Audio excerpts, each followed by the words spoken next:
Η πλάκα είναι πως ένα βράδυ έβλεπα τηλεόραση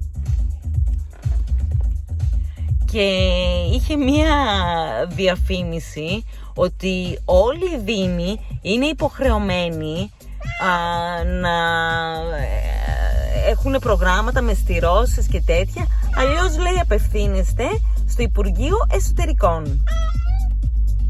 I did that also.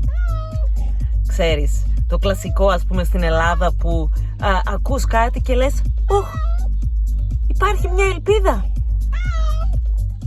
Ξυπνάς την επόμενη μέρα, αρχίζεις, προσπαθείς και τι γίνεται πάλι? Πέφτεις σε τοίχο. Γιατί παίρνεις τηλέφωνο στο Υπουργείο Εσωτερικών